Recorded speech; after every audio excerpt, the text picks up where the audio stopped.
ಚಳ್ಳಕೆರೆ ರಾಷ್ಟ್ರೀಯ ಹಬ್ಬಗಳ ಆಚರಣೆ ಸಮಿತಿ ಹಾಗೂ ತಾಲೂಕು ಉಪ್ಪಾರ ಸಮುದಾಯದ ವತಿಯಿಂದ ನಗರದ ತಾಲೂಕು ಕಚೇರಿ ಸಭಾಂಗಣದಲ್ಲಿ ನಡೆದ ಶ್ರೀ ಮಹರ್ಷಿ ಭಗೀರಥ ಜಯಂತಿ ಆಚರಣೆ ಕಾರ್ಯಕ್ರಮದಲ್ಲಿ ಚಳ್ಳಕೆರೆ ಕ್ಷೇತ್ರದ ಶಾಸಕರಾದ ಟಿ ರಘುಮೂರ್ತಿ ಅವರು ಶ್ರೀ ಮಹರ್ಷಿ ಭಗೀರಥರ ಭಾವಚಿತ್ರಕ್ಕೆ ಪುಷ್ಪನಮನ ಸಲ್ಲಿಸಿ ಮಾತನಾಡಿದರು.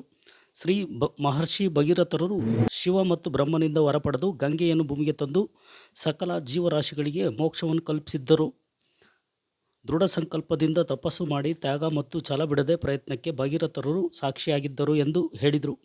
ಈ ಸಂದರ್ಭದಲ್ಲಿ ತಾಲೂಕು ದಂಡಾಧಿಕಾರಿಗಳಾದ ರೆಹಂ ಬಾಷಾ, ಪೌರಾಯುಕ್ತರಾದ ಶ್ರೀಮತಿ ನಾಗವೇಣಿ, ತಾಲೂಕು ಪಂಚಾಯತಿ ಕಾರ್ಯನಿರ್ವಾಹಕ ಅಧಿಕಾರಿ ಎಚ್ ಶಶಿಧರ್, ತಾಲೂಕು ಕ್ಷೇತ್ರ ಶಿಕ್ಷಣಾಧಿಕಾರಿಗಳಾದ ಕೆ.ಎಸ್. ಸುರೇಶ್, ತಾಲೂಕು ಗ್ಯಾರಂಟಿ ಸಮಿತಿ ಅಧ್ಯಕ್ಷರಾದ ಗದಿಗೆ ತಿಪ್ಪೇಸ್ವಾಮಿ, ತಾಲೂಕು ಉಪ್ಪಾರ ಸಂಘದ ಅಧ್ಯಕ್ಷರಾದ ಎಚ್ ಹನುಮಂತಪ್ಪ, ತಾಲೂಕು ಸರ್ಕಾರಿ ನೌಕರ ಸಂಘದ ಅಧ್ಯಕ್ಷರಾದ ಸಿ.ಟಿ. ವೀರೇಶ್, ಮುಖಂಡರುಗಳಾದ ರವಿಕುಮಾರ್, ರಂಗಸ್ವಾಮಿ, ಸುರೇಶ್, ವೆಂಕಟೇಶ್, ಹನುಮಂತಪ್ಪ, ತಿಪ್ಪೇಸ್ವಾಮಿ, ಅನ್ವರ್ ಮಾಸ್ಟ್ರು, ಚಳ್ಳಕೆರಪ್ಪ, ರಮೇಶ್ ಗೌಡ, ಪ್ರಹ್ಲಾದ್ ಹಾಗೂ ಕಾರ್ಯಕರ್ತರು ಹಾಗೂ ಸಾರ್ವಜನಿಕರು, ಉಪ್ಪಾರ ಸಮುದಾಯದ ಮುಖಂಡರು ಇದ್ದರು.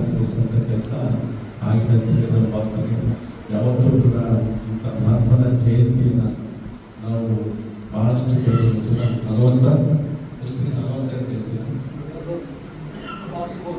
44 ಜಯಂತಿಯನ್ನು ಸರ್ಕಾರದಿಂದ ಒಂದು ವರ್ಷದಲ್ಲಿ 44 ಜಯಂತಿಗಳನ್ನು ಆಚರಣೆ ಮಾಡ್ತೀವಿ. ಅದರಲ್ಲಿ ಭಗೀರಥಿ ಜಯಂತಿ ಕೂಡ ಒಂದು.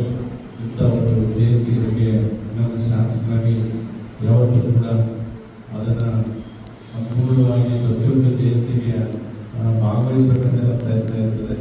ಯಾವ ರೀತಿಯಾಗಿ ಭಗೀರಥ ಪ್ರಯತ್ನ ಆ ರೀತಿಯಾಗಿ. ಆದರೆ ಕೆಲವೊಂದು ಸಾರಿ ಅನಿವಾರ್ಯ ಕಾರಣದಿಂದ ನನಗೆ ಕೆಲಸ ಸಂಬಂಧಿಸಿದೆ. ಕಳೆದ ಬಾರಿ ಇದೇ ಸಂದರ್ಭದಲ್ಲಿ ನಾನು ಡೆಲ್ಲಿನಲ್ಲಿದ್ದೆ. ಹನುಮಂತಪ್ಪವರು ನಾವು ಮಾಡ್ತೇವೆ, ಬೇರೆ ಅನಿವಾರ್ಯ ಕಾರಣಕ್ಕೋಸ್ಕರ ನಾನು ಡೆಲ್ಲಿನಲ್ಲಿದ್ದೆ, ಬರಲಿಲ್ಲ. ಒಟ್ಟಾರೆಯಾಗಿ ಇಂಥ ಜಯಂತಿಗಳನ್ನು ಮಾಡ್ತಕ್ಕಂಥದ್ದು